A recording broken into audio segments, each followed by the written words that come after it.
Assalamualaikum warahmatullahi wabarakatuh. Selamat siang, salam sejahtera bagi kita semua. Perkenalkan, nama saya adalah Dr. Sukma Aditya Sitopo SPT MPT. Saya merupakan dosen pada program studi peternakan Fakultas Sains dan Teknologi Universitas Pembangunan Pancabudi Medan. Adapun keilmuan saya ada di bidang produksi ternak, khususnya di bidang reproduksi ternak. Salah satu mata kuliah yang saya ampu adalah ilmu reproduksi ternak. Adapun tujuan pembuatan video ini adalah sebagai penyataan diri dosen untuk kerja tridharma perguruan tinggi, yaitu dalam bidang pengajaran. Teknik pengajaran yang saya gunakan adalah yaitu delivery, interaction, dan assessment. Delivery akan menjelaskan bagaimana setiap materi yang akan dibahas. Interaction akan menjelaskan interaksi antara dosen dengan mahasiswa atau peserta pendidik. Assessment akan menjelaskan bagaimana akan mengukur kinerja mahasiswa secara objektif. Sebelum mulai, saya ingin menjelaskan sedikit mengenai deskripsi mata kuliah yang saya ampu, yaitu mata kuliah ilmu reproduksi ternak. Mata kuliah ini merupakan mata kuliah wajib untuk semester 3 di prodi peternakan dengan beban SKS sebesar 3 SKS. Pengetahuan yang didapat setelah mempelajari mata kuliah ini antara lain, mahasiswa mampu menjelaskan dan mengevaluasi tentang tujuan reproduksi ternak. Yang kedua, mahasiswa mampu menjelaskan dan mengevaluasi alat reproduksi ternak. Yang ketiga, mahasiswa mampu menjelaskan dan mengevaluasi hormon reproduksi dan berahi pada ternak. Berikutnya, mahasiswa mampu menjelaskan dan mengevaluasi fertilisasi dan spermatozoa. Mampu menjelaskan dan mengevaluasi teknologi reproduksi pada ternak. Dan yang terakhir, mahasiswa mampu menjelaskan dan mengevaluasi kebuntingan dan kelahiran pada ternak. Mata kuliah ilmu reproduksi ternak penting untuk dipelajari karena beberapa hal, antara lain yang pertama, terkait kebutuhan manusia akan produk-produk pertanian, khususnya peternakan, yaitu daging, susu, dan telur, yang tidak terbatas baik dalam kualitas maupun kuantitas. Alasan lain adalah terkait pentingnya kualitas dan kuantitas bibit atau bakal yang digunakan pada usaha ternak. Karena seperti yang kita ketahui, ada 3 aspek dalam ilmu peternakan, yaitu yang perlu diperhatikan antara lain. Yang pertama adalah bibit, kemudian pakan, dan manajemen. Bibit sangat penting karena apabila bibitnya jelek, pakannya bagus dan manajemen bagus, tentu hasil tidak akan baik. Maka dari itu perlu dilakukan pengajaran untuk mata kuliah reproduksi pada ternak. Adapun kemampuan yang dicapai atau diharapkan antara lain, mahasiswa mampu menjelaskan dan mengevaluasi tentang tujuan reproduksi ternak. Berikutnya, mampu menjelaskan dan mengevaluasi alat reproduksi ternak. Mampu menjelaskan dan mengevaluasi hormon reproduksi dan berahi pada ternak. Berikutnya, mahasiswa mampu menjelaskan dan mengevaluasi fertilisasi dan spermatozoa. Mahasiswa mampu dan menjelaskan dan mengevaluasi teknologi reproduksi pada ternak. Dan yang terakhir, mahasiswa mampu menjelaskan dan mengevaluasi kebuntingan serta kelahiran pada ternak. Adapun materi yang dibahas untuk 14 kali pertemuan antara lain, pada pertemuan pertama akan dibahas kontrak mata kuliah dan pengantar ilmu reproduksi ternak. Berikutnya, pertemuan kedua akan membahas alat reproduksi pada ternak jantan. Pertemuan ketiga membahas alat reproduksi pada betina. Pertemuan keempat akan membahas histologi ovarium. Pertemuan kelima membahas hormon-hormon reproduksi. Pertemuan keenam membahas pubertas dan siklus berahi. Pertemuan ketujuh membahas transportasi gamet dan fertilisasi. Pertemuan ke-8 membahas spermatozoa dan plasma simen. Pertemuan ke-9 membahas penampungan dan pengenceran simen. Pertemuan 10 membahas bahan pengencer dan pembuatan simen.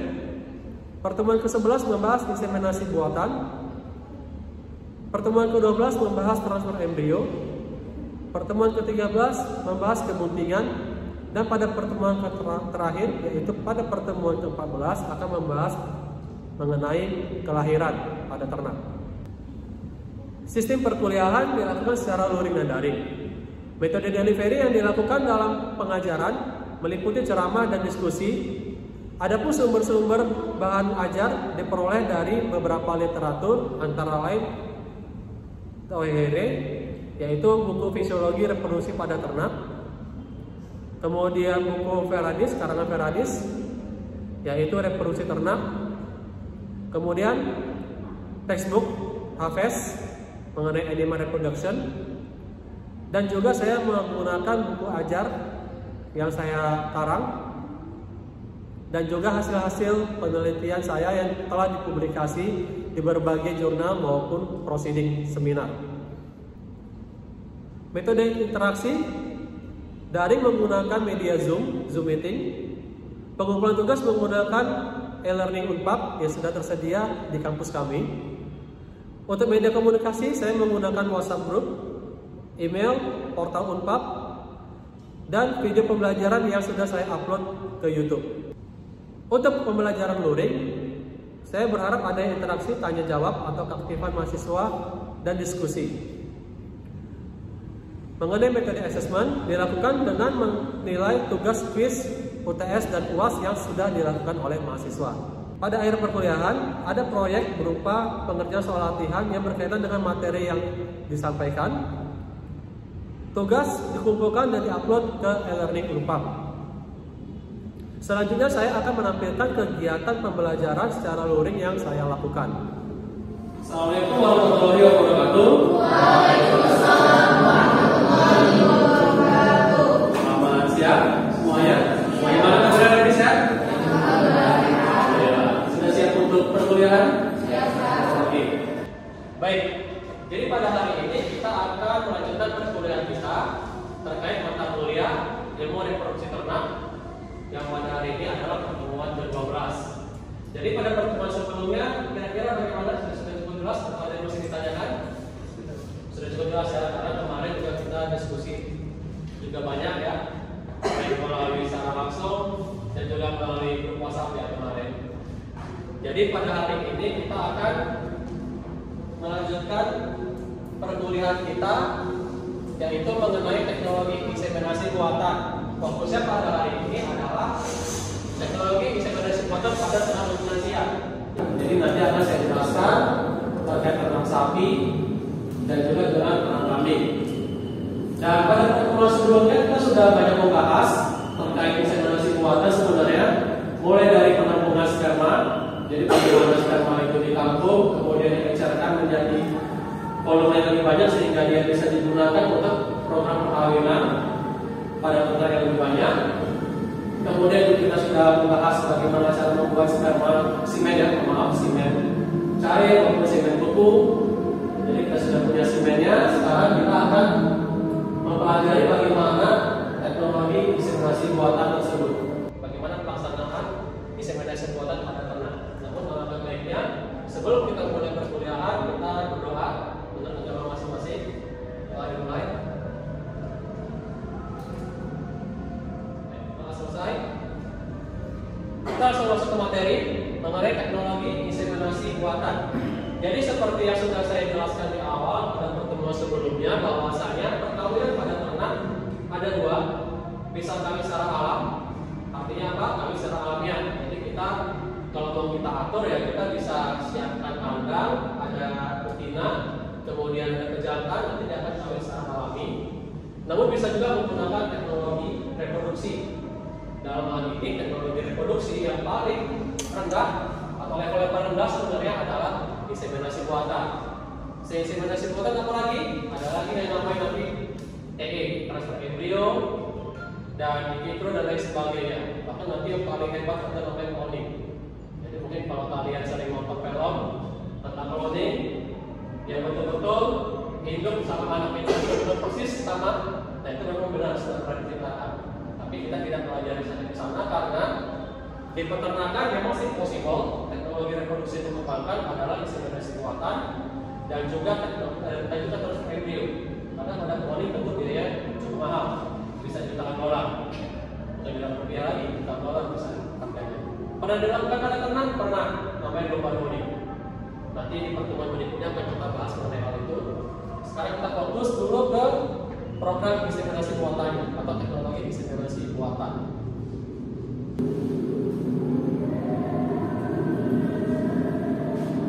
Kompetensi dasar, jadi dalam mata kuliah kali ini atau pertemuan pada hari ini, saya berharap setelah mengikuti proses perkuliahan, mahasiswa mampu memahami tentang teknologi inseminasi buatan pada ternak, terutama ternak sapi, kerbau, dan juga kambing domba. Ini sama ya, sapi, kerbau sama, dan kemudian berikut juga domba, kambing itu juga sama. Jadi kalau kemarin kita sudah memahami bagaimana cara menampung sperma pada pejantan, kemudian mengolahnya lagi menjadi semen cair. Semen cair kemarin bisa juga diolah lagi ya, dilanjutkan lagi pengolahannya menjadi semen beku. Tentunya semen cair semen beku ada keunggulannya masing-masing. Kalau semen cair dia bisa digunakan hanya beberapa jam atau beberapa hari kalau kita simpan di refrigerator ya. Tapi kalau semen beku ini bisa kita bekukan, itu dipakai keluarga juga bisa. Tapi hati-hati kalau pakai menggunakan yang semen beku tadi, takutnya terjadi perkawinan sekarang atau inbreeding ya. Karena kita bisa pakai sampai bertahun-tahun kalau kita tidak teliti dan kita tengok-tengok ini sperma dari kambing apa, tahu-tahu rupanya ini sperma dari kambing neneknya misalnya, dari turunannya. Itu tidak baik. Pada manusia juga itu tidak baik yang namanya perkawinan setara.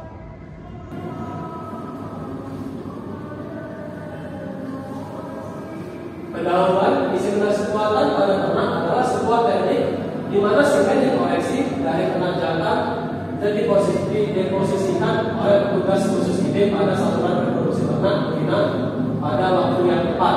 Ya, jadi saya sudah cukup jelas ya karena kita sudah bahas ini pertemuan.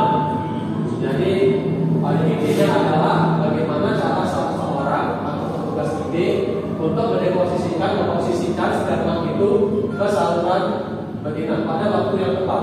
Dan tepat kapan? Tentu kalau dia birahi atau namanya estrus. Ya. Tidak beda sama manusia. Kalau manusia kapan aja bisa estrus atau birahi ya manusia ya. Tapi kalau enggak, dia ada masanya. Jadi Anda jangan pula nanti kalau menjadi seorang petugas IB yang ada sapi atau kambing betina langsung mau IB aja, langsung dipegang, nggak bisa bergerak aja, langsung dibekan ke vagina ya, itu nggak bisa. Dan betul-betul harus estrus. Ciri-ciri estrus apa? Tentu sudah kita bahas ya pertemuan yang lalu. Lalu mengapa harus kita ikutkan program ini pada reproduksi ternak? Kenapa tidak kawin malam aja? Mau ribet sekali itu ya menggunakan ini. Ada beberapa alasan. Yang pertama adalah menghilangkan atau mengurangi biaya pemeliharaan pejantan. Jadi kalau kita memelihara pejantan, katakan itu kambing atau sapi yang berkualitas baik, tentunya harganya cukup mahal. Cukup mahal. Apalagi kalau kita harus impor. Ada kambing namanya kambing bull kayak gini, ini aja bisa puluhan juta harganya. Kalau yang betul-betul bagus ya, betul-betul bagus. Jadi belinya udah mahal, perawatannya juga tentu cukup mahal. Makanannya pasti makanan khusus, perlakuannya juga nggak bisa sembarangan. Berikutnya transportasi material genetik yang murah dan mencegah menyebarnya bibit penyakit. Nah ini juga bisa ya penyebaran bibit penyakit. Jadi pada saat perkawinan alami tentunya ada kontak antara pejantan dengan betina. Bisa saja baik pejantan atau betina ini ada penyakit, itu nantinya juga akan bisa terserang, bisa menular. Jadi dengan adanya teknologi ini hal tersebut bisa dihindari. Jadi nanti kita sudah pelihara pejantan bagus, mahal, tahu-tahu pas perkawinan alami, apakah ada penyakit menular dari betinanya? Betinanya mungkin kan terlalu intens ya perawatannya, jadi dia bukan kena kutu atau gimana bisa menular. Dan dengan teknologi ini kita bisa mengurangi atau mencegah penyebaran bibit penyakit. Berikutnya meningkatkan laju perbaikan genetik melalui penggunaan pejantan unggul. Ini ya. Jadi kita bisa menggunakan atau mendapatkan sperma dari pejantan yang unggul. Berbeda tentunya dengan pejantan yang ada di masyarakat, dan kualitasnya tentunya masih cukup diragukan ya kualitasnya. Jadi kita hanya perlu memelihara sapu ya. Jadi kalau di BID gitu ya, di Wali Inseminasi Buatan, mereka pelihara satu ekor ternak yang harganya mahal, perawatannya mahal, tapi nanti dia bisa spermanya diambil, diolah, bisa untuk mengawini banyak betina.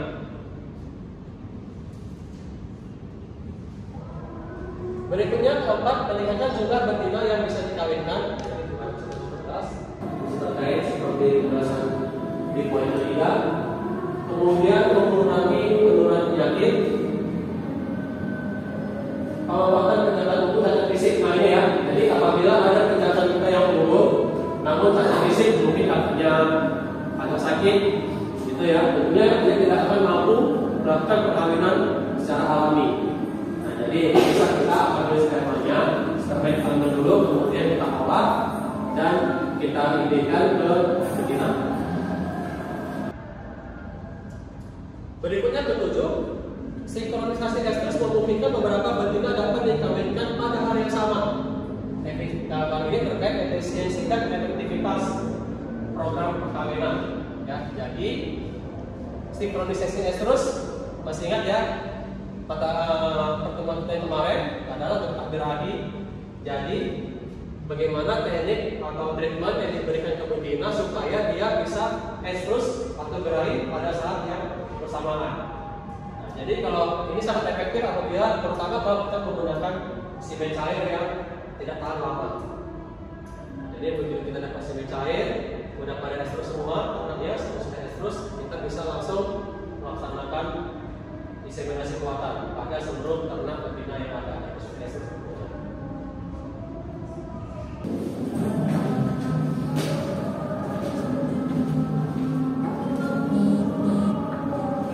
Berikutnya terkait waktu IB pada inseminasi buatan. Kapan IB bisa dilaksanakan? Yaitu pada saat lendir pada sel kembang dari bening dan tipis menjadi keruh pada perkembangan sampai akhir estrus. Dari tanda-tanda birahi atau tanda-tanda estrus, dia akan mengeluarkan seperti cairan bening di vaginanya. Ya, dan nanti dia akan menjadi keruh pada sampai dengan perkembangan atau air estrus. Nah, itu tanda-tanda birahi pada ternak. Jadi pada seperti itu sudah indikasi bahwasanya ternak sudah siap untuk dikawinkan. Ini ada gambar. Ini pada kambing ya. Pada kambing. Ini ya apanya? Kit ya. Sidar, saya pakai sidar kemarin. Yaitu di dalamnya ada progesteron ya, yang bisa memicu ternak betina untuk cepat menjadi estrus atau birahi. Selain itu masih banyak ya yang umum digunakan sebenarnya bukan ini, karena ini cukup mahal menggunakan sidar. Biasanya pakai suntik aja ya, injeksi menggunakan PPR buah apa. Kemudian poin kedua, IB sebelum atau ketika lendir berubah menjadi keruh pada 12-15 jam setelah estrus. Nah, jadi timingnya betul-betul harus diperhatikan. Jadi kondisi luarnya akan nampak seperti ini, lendir berubah ya dari bening menjadi agak keruh, atau timingnya itu sekitar 12-15 jam setelah estrus. Kemudian IB bisa diulang 12 jam kemudian. Jadi ini ada perlakuan khusus ya. Jadi untuk meningkatkan keberhasilan IB bisa dilakukan 1 kali atau 2 kali. Jadi kalau kita mau 2 kali, mungkin yang pertama takut gagal, bisa dilakukan 12 jam kemudian.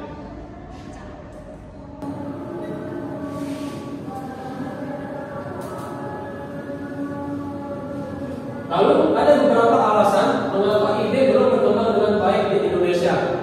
Jadi sebenarnya di level terrendah pun inseminasi buatan itu masih kurang berkembang. Alasannya apa? Yang pertama karena biaya yang tinggi, terutama untuk peternak skala kecil. Jadi memang peternakan kita, terutama peternakan masyarakat, masih kecil-kecilan, ya, mungkin masih di bawah 10 ekor. Walaupun memang sekarang sudah berkembang juga, sudah mulai banyak industri peternakan di Indonesia, namun rata-rata masih peternak skala kecil. Dan tentunya dengan biaya yang tinggi mereka tidak akan mampu ya, atau lebih memilih program penampilan secara alami. Yang kedua, biaya merawat pejantan lebih mudah dan lebih murah. Ya, kenapa bisa lebih murah dan mudah untuk mereka? Karena mereka hanya menggunakan pejantan biasa yang mereka miliki, bukan memelihara pejantan khusus untuk program perkawinan. Belum sampai ke situ. Makanya mereka masih menganggap udahlah lebih murah pakai peternakan jantan kita sendiri aja, tapi repot-repot gitu kan. Kemudian pipet dimasukkan sedalam mungkin ke dalam vagina dengan mengurutkan ke dinding atas vagina. Jadi tembakannya ini agak ke atas sedikit, jadi dia ke dinding vaginanya disemprotkan spermanya.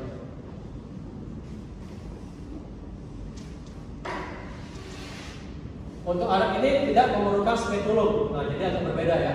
Jadi kalau pada kambing ya tidak memerlukan spekulum. Jadi udah kita ambil gan, ini gan ya dari B, kita arahkan ke vagina, kira-kira agak sedalam mungkin, kemudian kita arahkan ke atas, kita semprotkan, selesai.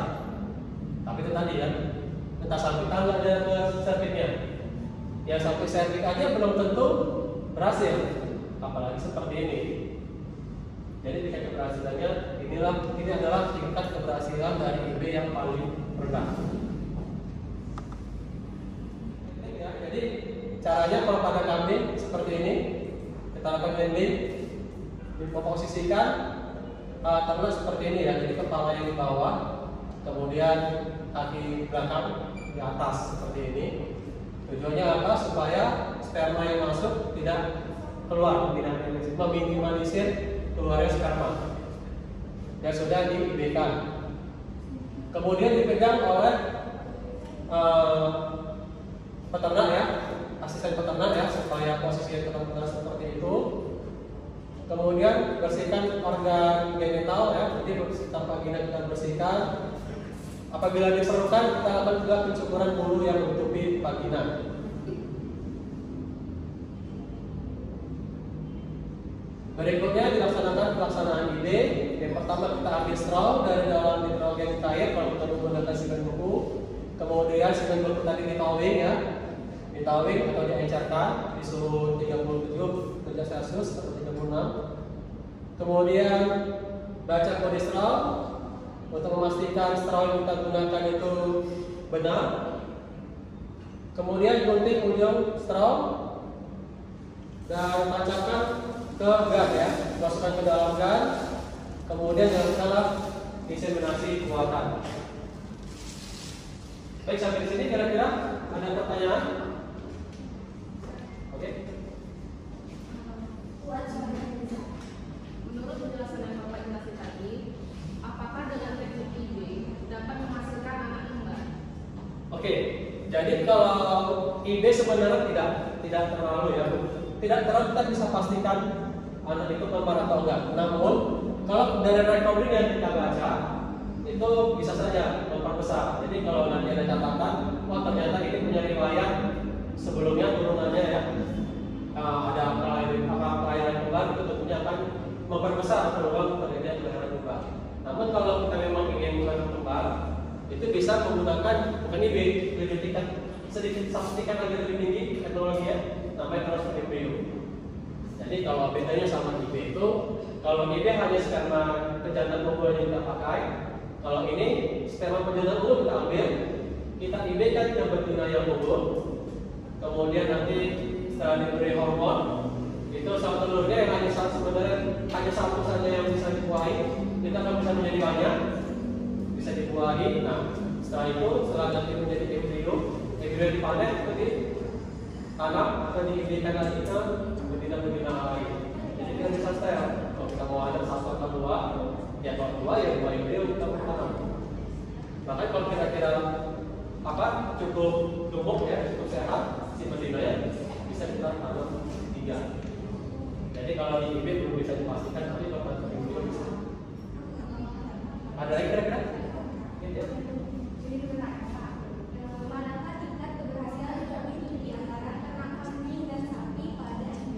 Oke, jadi ada IB ya, ada 2 kelompok ternak Bisa kategorikan ternak ruminansia besar dan ternak ruminansia kecil. Kalau yang besar itu sapi ya, sapi contohnya ya, sapi dengan kambing. Kambing katakanlah yang lebih kecil. Kalau di sapi dia lebih tinggi tingkat keberhasilannya karena memang kita diposisikan tangan bisa masuk, melakukan servis dan lain sebagainya. Namun kalau di kambing mungkin peluangnya lebih kecil karena agak rumit. Kenapa rumit? Karena vaginnya kecil, kita hanya pakai spekulum, agak susah kita untuk memasukkan sperma tadi itu mendeposisikan sperma di cervix. Jadi mungkin itu lebih lebih besar ke sapi menurut saya dibanding ke kambing jika ditinjau dari berbagai pelaksanaannya. Oke, ada lagi kira-kira sudah cukup? Baik. Terima kasih telah menyaksikan video pembelajaran yang telah saya lakukan secara luring. Mohon maaf apabila ada kekurangan. Saya akhiri. Wabillahi taufiq wal hidayah. Wassalamualaikum warahmatullahi wabarakatuh.